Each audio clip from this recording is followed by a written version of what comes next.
Thanks everybody for being good troops and coming in. One more talk before lunch break, which is always a difficult position to be in. The only thing I can say is if you go to Aalto and you ask where Tuhkuri is, you get a blank stare. And if you ask where Tuhkuri is, they know exactly where to send. So after being in Finland for a while, I can now say the next paper, all right, there we go. Discrete element simulation of ice structure interaction, Jukka, Tuhkuri, and Arttu, Polojärvi. Take it away, sir. Thank you very much, Dave. In the previous talk, it was mentioned that we are working with finite elements, and no, we want to be identified as a group working with DEM. And I'm happy that we have been invited here to tell about our work. So we are coming from Finland, from the Aalto University, but currently I am at UCL on a sabbatical at the UCL Earth Sciences group. I will first a little bit discuss about motivation. Why are we doing all this? Then I think I have one slide about what is DEM, because our theory was that Mark will tell what is DEM, so we skip that. There's no reason to repeat that. Still, I'm going to go through a little bit the short history of DEM in ice mechanics, what has happened during the last decades, since 1980s. And then I would like to concentrate on the issue that what have we learned about using DEM with ice mechanics. So that's what I'm trying to discuss today. Not how these programs work. I mean, it has been discussed decades. It's another story than discussing about that. I think it's more interesting to discuss what we can do with these kind of discrete models. And for that discussion, I have picked up 3 cases from our studies. How does ice rubble deformation in punch-through experiments kind of come out from discrete element simulations? What are force chains? Why are they important? And then last, statistics of PI loads, because discrete element simulations allow us to create data. And once we have data, we can start using statistical methods to analyze the data. That's what I'm hoping to do. And our work has roots in Mark's work.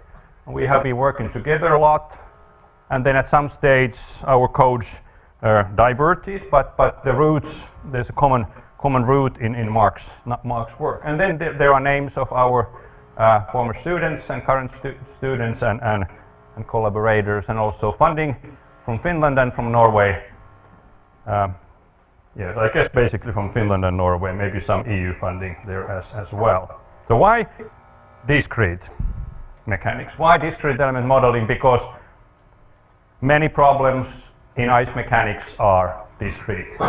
Things break off from ice sheet, discrete particles form, they interact, and there are not so many of them if we look at the larger ones, not the small crust stuff, but the larger ones, there are not so many of them. So this is computationally approachable just to model all of them, like in ridging.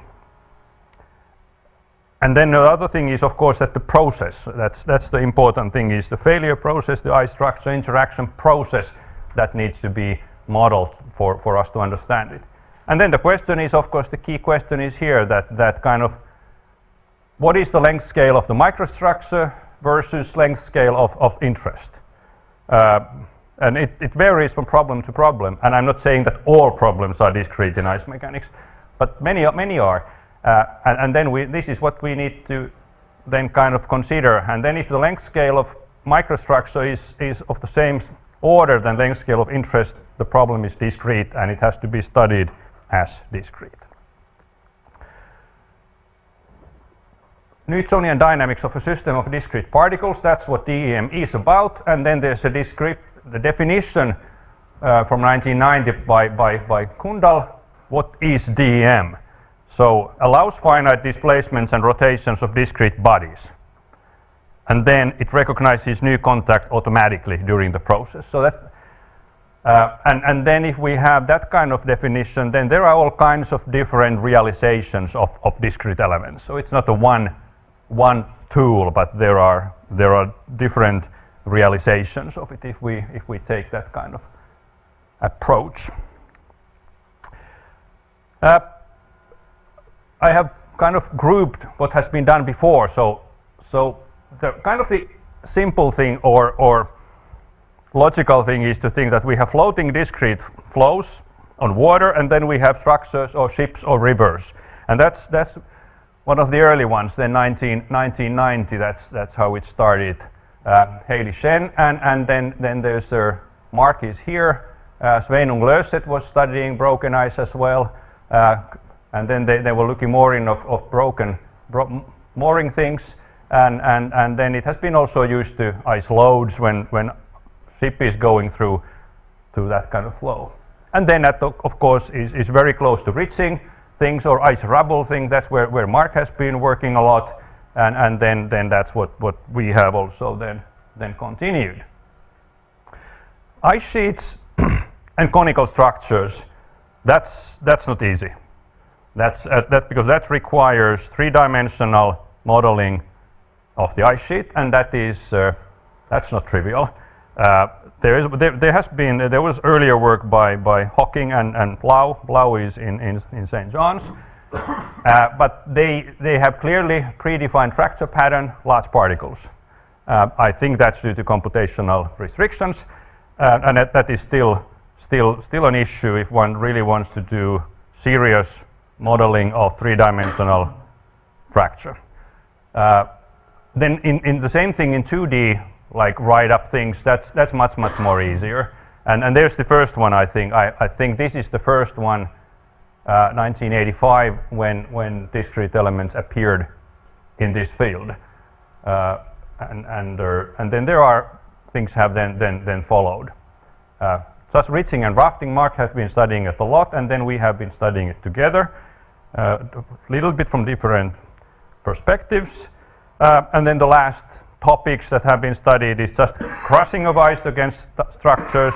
That's what Kari Kolari was kind of mentioned yesterday. There's also some early work by Patrick Selvadurai in Montreal. And then splitting, Bazand and his friends or colleagues, students have been studying fracture and splitting already in the 90s, and then that has been continued. So there are these kind of different topics that have been approached by using discrete methods, and nice results then have been observed. Maybe this works as a food of thought. So when we are working with the numerical methods, we need to remember these two things: verification and validation. And of course, the verification sounds like trivial thing, that we are not making errors in our calculations. But then the validation is of course more demanding. So because are we solving the right equations?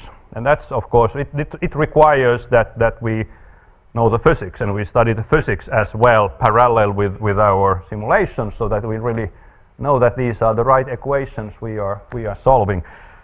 And I think it's important that we try to validate our models against some very simple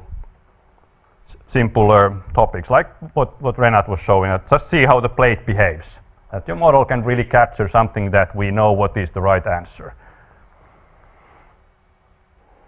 Now this I added after the talk by Professor Andrew Kendrick here, that we are not approaching the big question, and this is kind of philosophical thought that I like to share with you, because in my view, and this is also my kind of view of doing research, is in fact this, that what Newton did was that he asked a small question.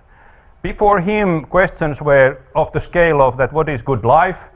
Does God exist? These are big questions. I mean, no progress. And then came Newton and others, of course, Robert Hooke as well. And then they asked how springs work, why does the apple fall? That is a simple question. It may be not the answer to the big question, but it's a danger if we keep asking big questions that we never get the answer. We must answer the small questions, get answers to these small questions, and then gradually go to some direction. That is my philosophy of doing work. Okay, then I go through these different cases we have studied and what we have learned. So rich punch-through test, first of all. The idea is that we don't know what the ice strength is. We have pack ice here in the Baltic, northern Baltic. There's pack ice. I think the thickness here is some 5 meters of all kinds of ice blocks in a mess. And we would like to know the material properties of that thing. What is the strength of it, how it behaves, what are the material properties of this material. And the way it's done, often what we try is it's called rich punch-through test. So we cut a hole in the consolidated layer and we push with the plate from here, and then this rubble which is there underneath, it displays somehow, and we measure the load and the displacement, try to measure something else, and then we get material parameters. We have modeled that with the three-dimensional discrete element code. So the colors mean nothing there, but there's a lot of particles, and then we push them down with this platen. So this is that's the test. So, but I go one step. I don't follow the chronological order we have worked, but I follow better logic here.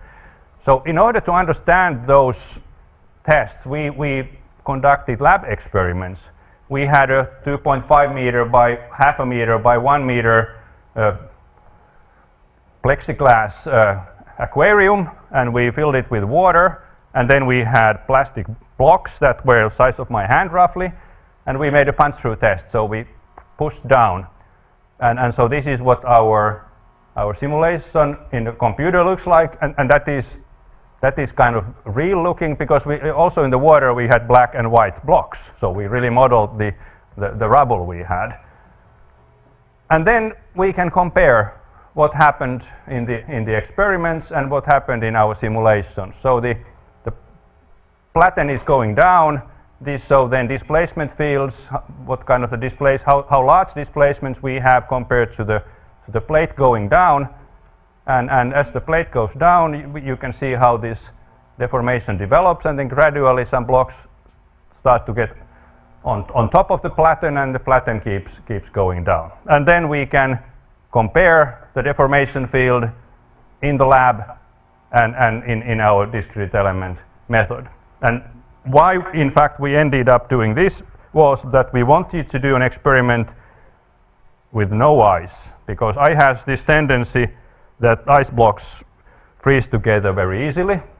So we wanted to have plastic blocks that do not freeze together, so there's no that kind of consolidation or cohesion there.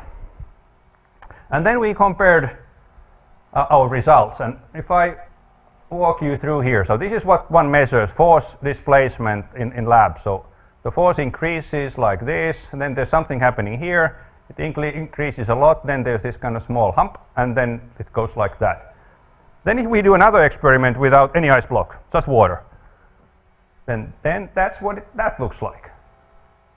So then we compare those things that we understand that, okay, what's happening here is that this is the how the ice blocks are behaving, and then this is kind of the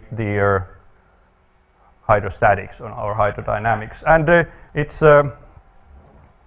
these are slow tests, so there's not much waves there, but these are slow tests. And this small thing here is when the platen goes through the water, that surface. And in earlier lab tests with ice rubble, that small thing has been interpreted as the breakage of ice block and freeze bonds. And we could not repeat that freeze bond in our simulations, and we were puzzled, and then we decided to do this warm test with blocks, and it was still there, but it's hydrodynamics or hydrostatics, but it's water effect.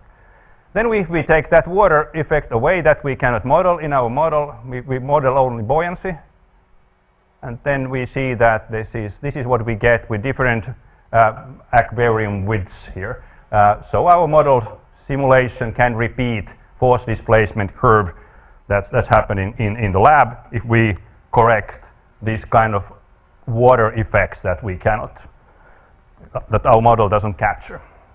So we are happy with our model. Then we can go back to these full-scale experiments and see what's happening there. So this is what has measured in the field, and then these light gray things, I'm sorry they are so light gray, but light gray things here are our simulations, and there are small differences in the depth. We do not know exactly what is the thickness of this thing, so we vary the thickness, and this is then what we get. So initially there is a difference. Our system is more stiff, our numerical system is more stiff than the field, but they kind of reach to the same force level. We are happy about that thing, and to show there are references here. So these experiments were done by Jaakko Heinonen and Mauri Määttänen, and then also modeled by Jaakko by using the finite element method. And then this is kind of what it looks like in our simulations. We are pushing down here, and then here is what the force looks like.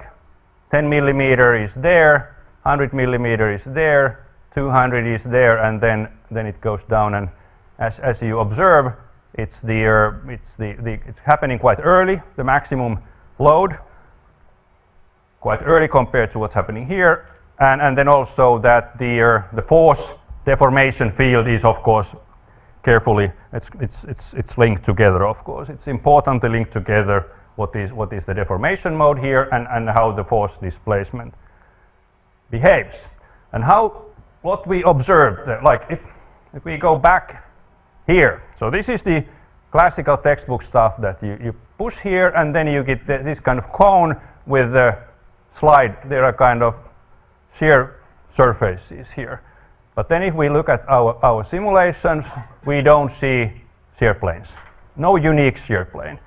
And initially, in fact, we have here, so black is not moving particles, white is particles that are moving at about the same velocity, 0.95, or the same velocity as the indenture, and then the rest is in between. So initially, we have the shape of the moving ice rubble is an upward looking cone, upward opening cone. Then it develops into a cylinder, and then gradually to downward opening cone. So there's no unique shear plane to use in analysis, but there is a zone of shearing area, and it's changing when we do this experiment through. We can vary friction, ice friction in our model, and then it affects the maximum force, and it also affects the compaction of the rubble. High friction, the rubble doesn't compact so much. Low friction, the rubble compacts. There's of course freezing in rubble, so we added freeze bonds, these green things here between our blocks, and that also leads to a thing that when you have these freeze bonds, you now have to model kind of compliance of these ice blocks. Otherwise, it behaves to kind of breaks in a very brittle or aggressive way. And then so that's why this is called FEMDEM, finite element, discrete element tool. So these are modeled with finite elements, and of course then this gets computationally hard. But then what we then can study like that is that here is the shear strength of the bond, here is the force needed for the punch through, and then we see how increasing the shear strength of course increases the kind of the strength of the rubble. And then here is again force displacement graphs showing like how it behaves. And what I want to highlight here is that this post-peak failure here, that is defined by change in buoyancy force of the rubble. So it's not material property. It's not softening something that is softening of the material, but it changes in geometry and its buoyancy. And that is I think it should have been in the box there, because I think that is a result that one cannot easily get with other analysis methods to really understand this kind of detailed mechanics of the problem. What is causing things, but that one can get out of this kind of careful discrete simulations. So this weakening here is not material softening, but changes in geometry and buoyancy. Then the second message I want to tell today is about force chains. Mark showed already force chains. Force chains have been observed other granular materials, but also with the sea ice studies. Shear boxes, like shown here, this is from lab. Shear boxes are, and this is like 60 centimeters is this scale, this length here. This kind of shear box experiments are used in soil mechanics, of course, but also they have been used in ice mechanics in lab scale. And these experiments I'm referring here were done at NTNU in Trondheim, and then we did similar kind of analogic simulations. And what we started doing was to study the effect of block size versus the box size, and then also to study the rubble behavior. And then also we thought that this is a neat way to, again, try to verify how our code works. Because filming this, we can see what each block is doing, and then we can compare what we are happening. And if not everybody is familiar with shear box, it means that we have two boxes, and we fill in this in rubble, and then we move the upper one, and then of course there's kind of a zone here that is often interpreted as a shear plane, which you can guess that it's not in this kind of experiments, and that's what we then started studying. Force displacement curve measured and simulated look quite similar, so we were happy about that. But then again, we could observe that there is no well-defined shear plane. It's very difficult to interpret these results. Colors show here displacements, so maybe there's a shear plane there, or there is a shear plane there, but it's not like that, it's something else. And then here one may, if you use imagination, you can think that this is the shear plane, but it's very hard to tell what is the shear plane. And the reason what's happening there are these force chains. So at peak load events, there's a force chain from block to block contact, block to block compressive forces that go from one edge of the box to an edge of the other box, and that kind of takes the load. There can be some vertical load chains as well, and then when this chain breaks or buckles, then the load drops. But that has nothing to do with the shear plane. If we have smaller blocks, we still observe them. I would guess that if we go to tiny blocks like clay has really small particles, then maybe this effect disappears finally, maybe. But we haven't been doing that study. So force chains appear in granular materials, and they kind of make us to wonder that what is really then rubble strength, what it is. Another thing then about these force chains is in fact the same that Mark showed, and now I kind of start telling you about another set of experiments that we have been doing quite a lot. So here we have an inclined rigid plate. We can vary the inclination, but it's rigid. And then from the left we have an ice sheet coming towards the floating ice sheet. This is water, this is air. There's an ice sheet coming from, and it's a lot of ice sheet coming, and then in the end we can create a floating pile against the structure. This is infinitely deep, so there's no grounding here. And here this is after 500 meters of ice. This is finite element, discrete element method. So this floating ice beam here, We have discrete elements with this length, this is ice thickness, and then we have connected them with Timoshenko beams. So before failure, or why not after failure, we have beams that are Timoshenko beams, and their outer dimensions are defined by these discrete elements.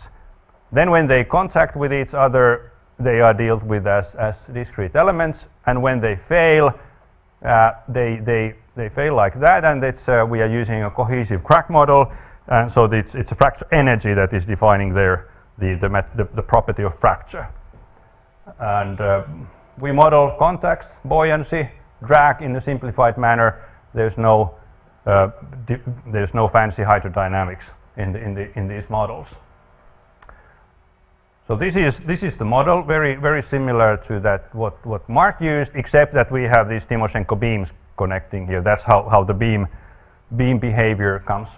And this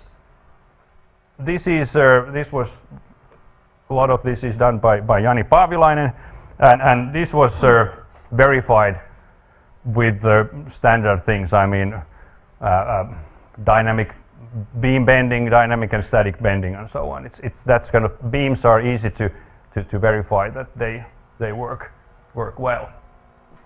Then this is what we get. I mean, load trace is this kind of appears random. I will get back to that. And then we observe all kinds of failure modes: pile up, ride up, shear of this pile, pile collapses. What Mark showed you the simulations. And that's similar what we can get here. We varied ice thickness, ice-ice friction, compressive strength, shear strength. We varied all kinds of parameters. And then the loads are, if we just look at the final product here, load on the structure, it is of the same order as has been measured from Molik back. So this is full-scale data, these points here. And then these lines show where our simulations roughly are. I will show this about this later more. But the similar, what is kind of the topic of discussion today is these force chains. The peak loads are defined by force chains. So we have a pile, and then we have ice sheet coming from here. And then the force from the incoming ice is transferred to the structure through these block contacts, and then here is shown kind of what happens in the failure. This red, blue, this colored thing is before the peak, and the gray thing is just after the peak. So failure happened there, and then the load drops. So the load increases as long as the force chain supports the load. When the force chain breaks, the load drops. And then, of course, the role of the rubble is to support the force chain. That also suggests that the pressure on the structure is not uniform along the rubble, but it's concentrated. And in our simulations, it was concentrated around the waterline, and that's makes sense to me. So it can also explain the pressure distributions at the waterline. So similar force chains that can be observed in these shear box experiments, we can also observe in this kind of ice loading situation. My last example of what we think is what interesting can be done with this is statistics. These DEM simulations are deterministic. If we repeat an experiment simulation, we get exactly the same answer, exactly. So they are deterministic, but they are seriously sensitive to initial conditions. So here we have a rigid inclined structure. We have here ice sheet. It has a thickness. It has a velocity 0.05 meters per second, and then here is our initial condition.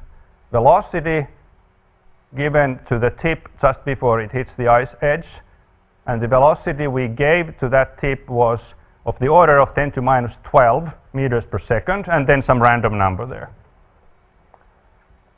And that is enough to create different processes, like this blue and black process here. So we have pushed 250 meters of ice against the structure, starting from here. So the black process shows peaks like that, and this is the maximum load of the black process. And then we do this kind of small change in the initial conditions, and we get this the other process. Red process, and the peak load is there.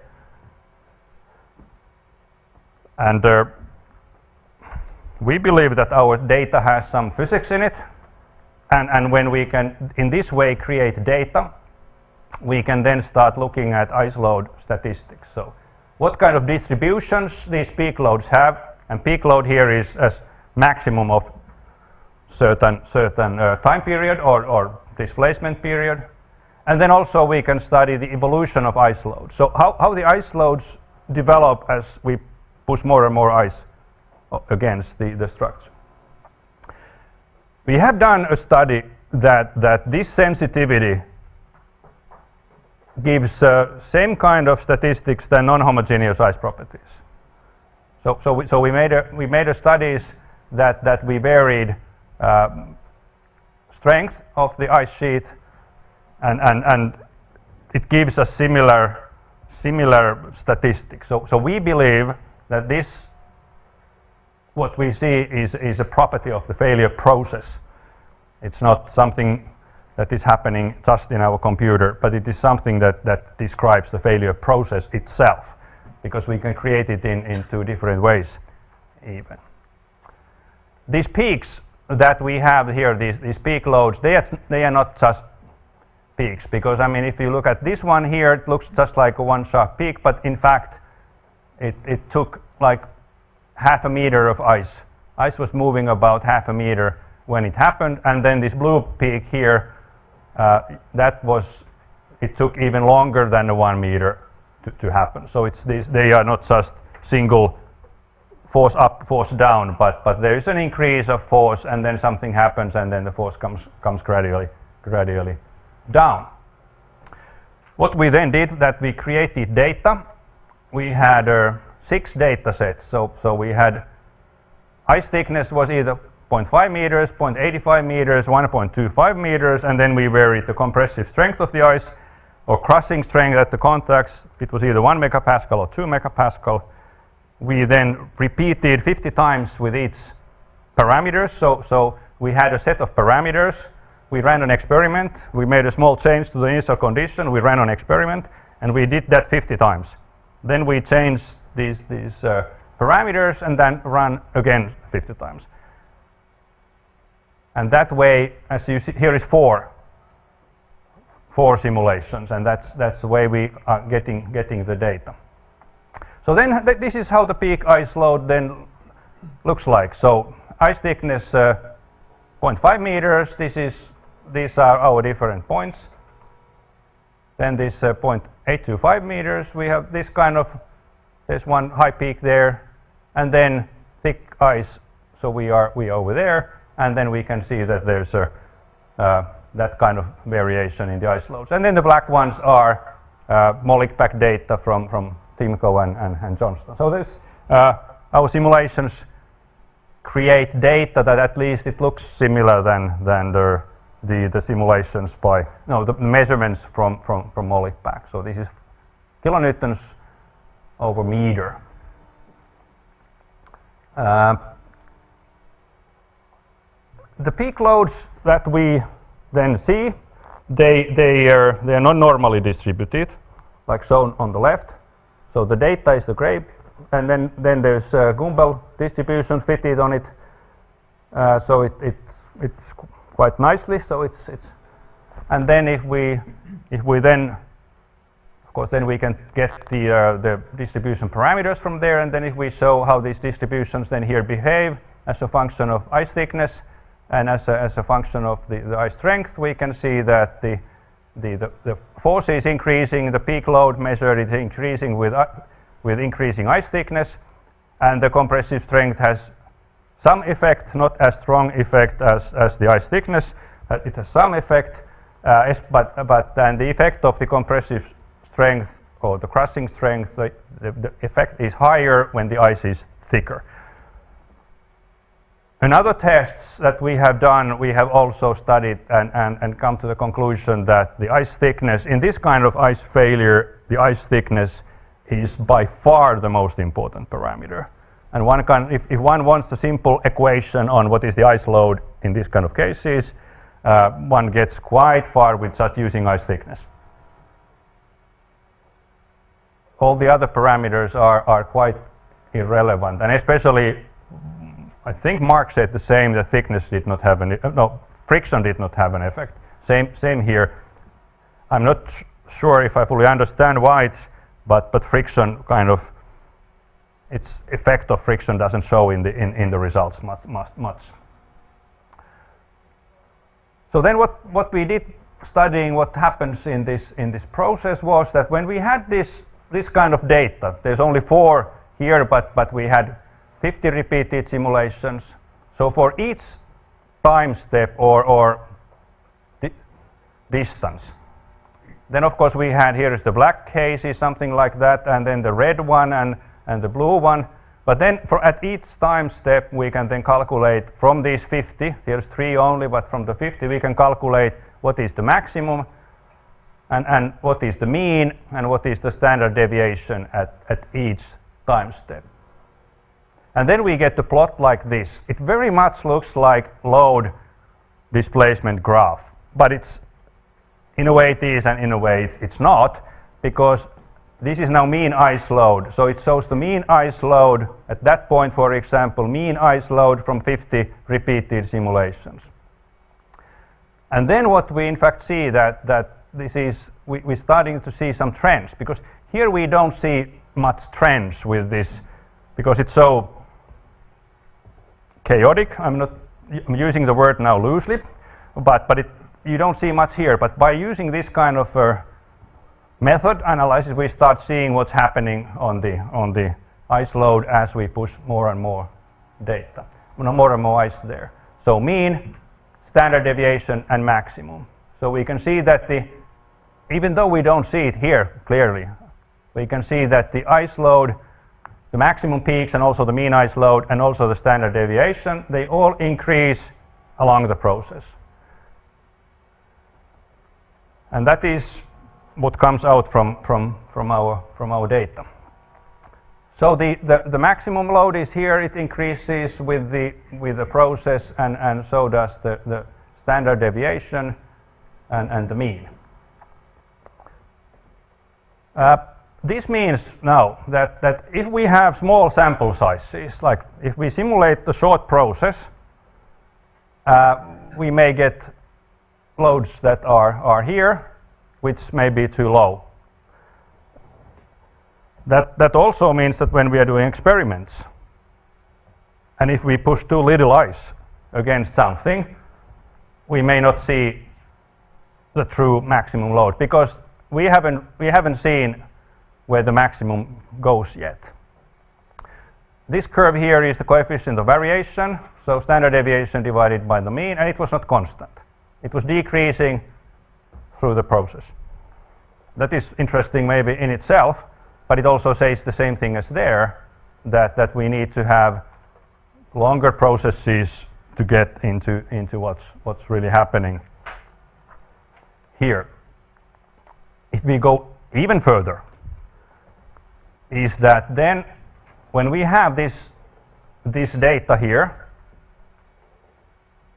then we, or doctoral student Janne Ranta, so he noticed that we can start using extreme value analysis. The red one is what we have calculated.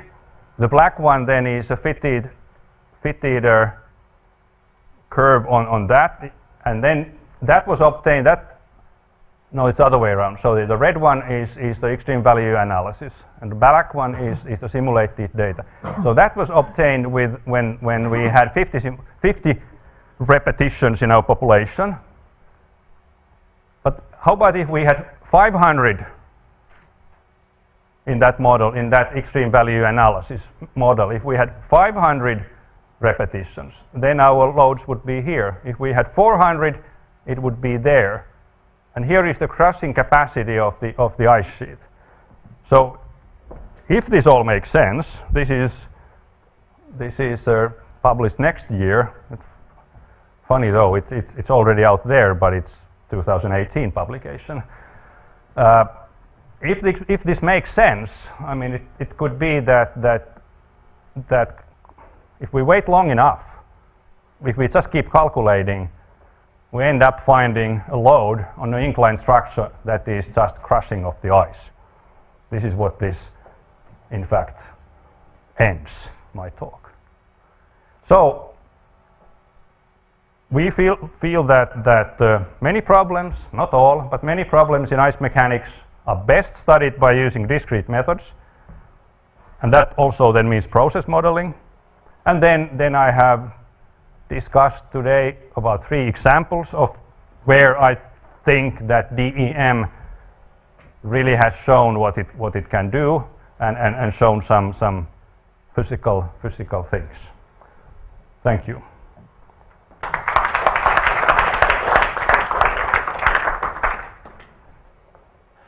Nicely done, sir. Masterful presentation. I think we'll all agree.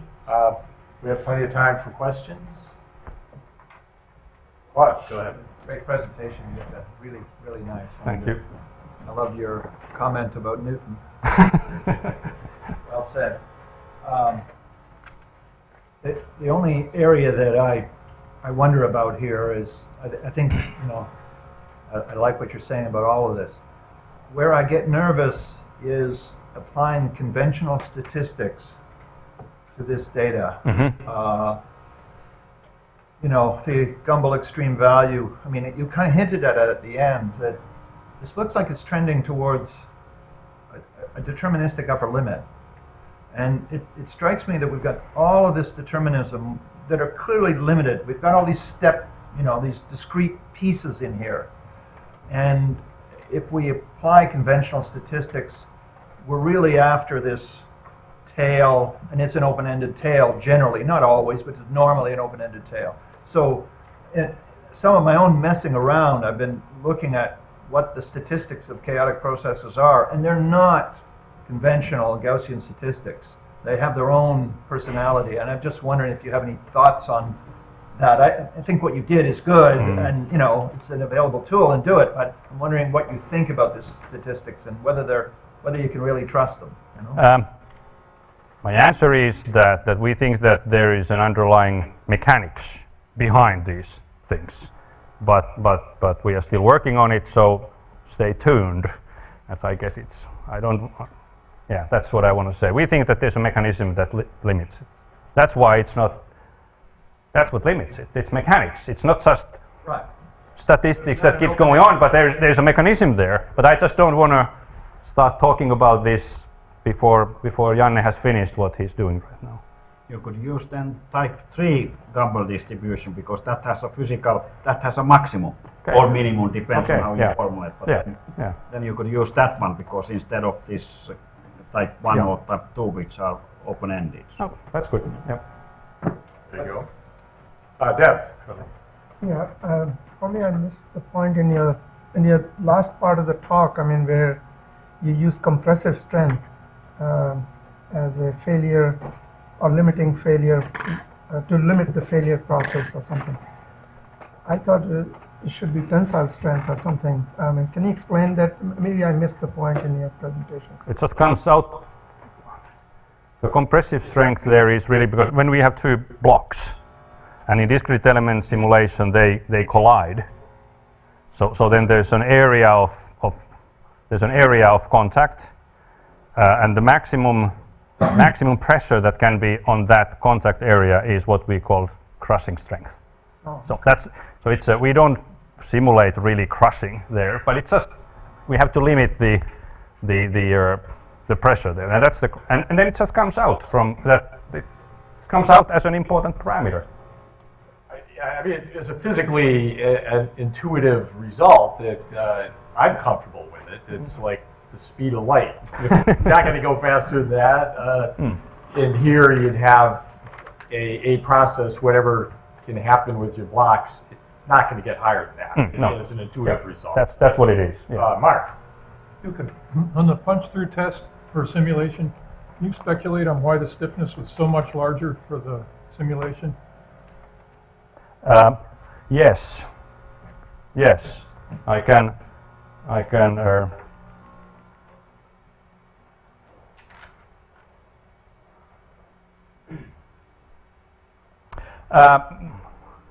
mean, I think it's the rig. What? The rig. I mean, the rig. Okay. Yeah. It's not. I mean, there's a load cell here, and the hydraulic pressure is applied here. Yeah. And it's how it's taken is then that there's this mast, and then there are these, and then there's ice anchors around here. Yeah. So it's the rig is not. I always put the fault on the simulation. No, I put the fault here. I mean this time, and that's because it's that's what we think. It's the rig. It's not stiff, and our system is totally stiff. I mean it's. Thanks. Arttu, want to add something? Yeah, I think that experimental data in the beginning, but also that whole system probably has had some gaps and so on. I mean, load starts from 0 in that one. And when we start the simulation, you kind of like hit the rubble immediately, so it starts to load the rubble. That means you mean that this curve, in fact, could be a little bit to the left. Yeah, yeah. It fits quite well when you take it to the left there, if I remember right. Alexi. You can this your problem about ice rubble formation near the wall. You have a lot of event of ice bending and breaking. Yeah, should it be the source for the wave running from the rubble? It should be possible to identify it. You always have something events like that. Yeah.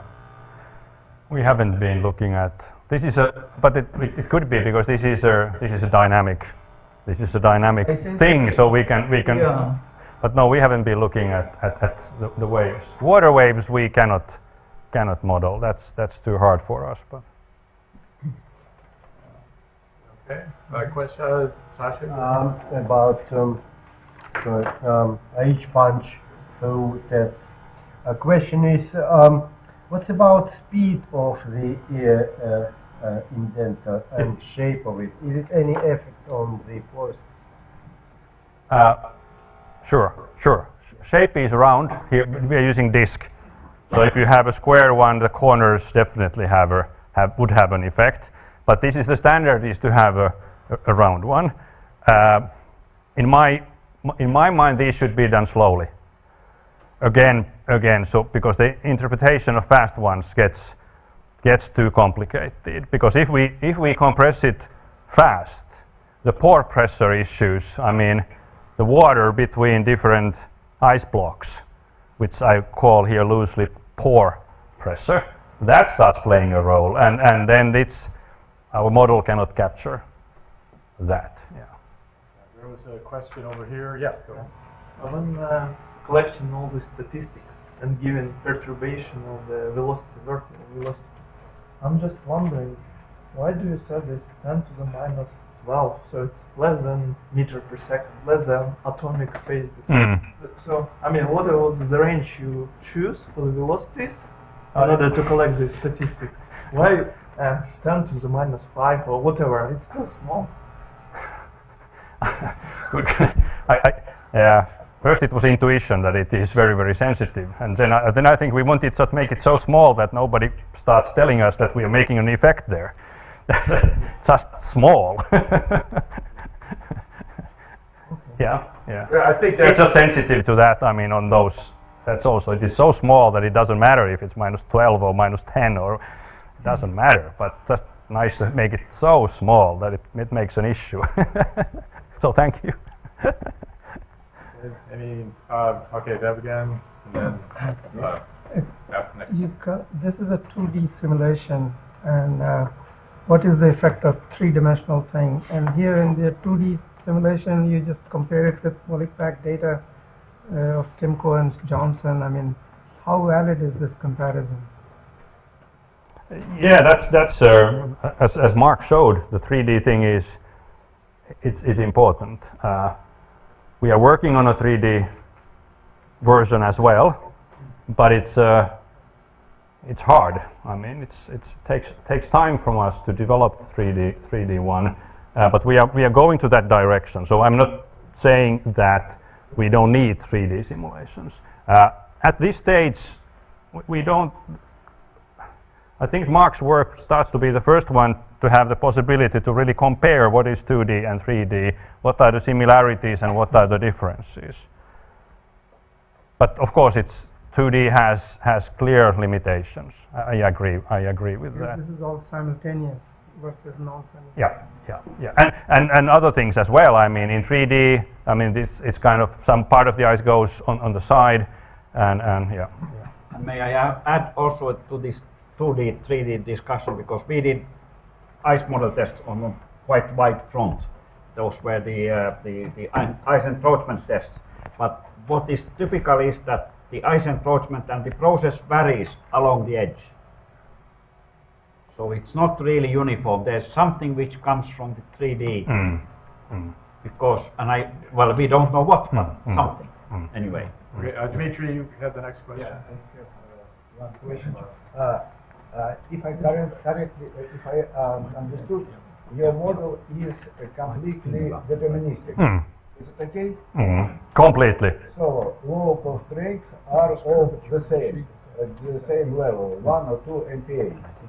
Is it okay? And first my remark that I think this is not very good, because the whole ice flow approaching the structure is under the stress, and we artificially remove all weak elements from this ice flow. And this could result in a much more higher total load on the structure. Yeah. Okay, so I think that it's not a problem to introduce randomness in local stresses. We could take this from a lot of experiments. We know that strengths are not a fixed deterministic quantity. The problem with experiments here is that I don't know how we can get so much experiments then that we need to find these effects. Yeah, we only need local strengths for compression, for bending, and we can use it at different positions of your floor. My co-author wants to help me. One notion on this, Part 17, I think we published a paper that basically shows that you can add whatever weakest links you want and randomness on the ice sheet. You won't see that much different in the peak loads, in fact. And why that is has to do with the mechanics of those peak loads. Yeah. Thank you. I said that, but I forgot it to repeat now. So it's we get the same statistics by having non-homogeneous ice and these initial conditions. It's like the sensitivity to initial conditions gives similar statistics than non-homogeneous ice properties. It's the same thing. No. And, please read our paper before you say no. This feature is not the same as the randomness of ice strengths. How do you know that? Okay. And by the way, it's another my question concerning this. So your model is completely deterministic. You have one initial point, VO, and we see that extremely slightly changes in one initial point completely changes your result. I think that this is not good for the model, because here this is how to say some indication that we have some instability inside the model. I do not know exactly whether this is good or no, but you should be on the alert concerning this, because what could be the reasons for such very high sensitivity to this small initial value? You should think about this. I suppose that one possible classification that maybe even only under small overlapping of elements you could have extremely high loads, and this could be the origin of this instability. Sorry. No. And so it's my comments to this. Yeah, and so I think that Arttu may have something. Yeah. Yeah, okay, before we move, Claude will have the next question, but I think Arttu has a response. Do you or not? Yeah, I mean, it's a good remark, but it still has to do with the mechanics of the whole process. But you have no statistics here. You have deterministic model. So it's So you are basically saying that chaos does not exist. Yes, this is Basically, you are saying that chaos does not exist. And I disagree with you. I think chaos exists. No, chaos definitely exists. This is definitely because it's a nonlinear model. There's no doubt about it. There's no debate. This is showing that the variation is coming more from the chaotic nonlinear mechanics, and I completely agree. It doesn't. The effect of the variability of ice strength is probably irrelevant. I think if you did some experiments, you'd see that because the chaos overwhelms it. My question, though, is your force chains are really interesting. How much have you looked at their personality, their structure, their time history, how they evolve? Have you dug into that? Because yes. it's really cool. I still refer to my earlier question. Please stay tuned. Okay, so you are working on it. Anyway, they look really interesting.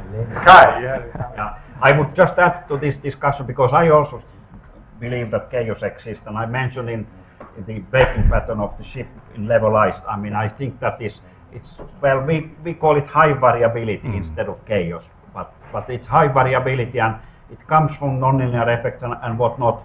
But my problem always has been, and Jukka knows this already. Now I say this is my comment number 7. So, is that because if this picometers per second influences the output, then of course the integration scheme influences the output also.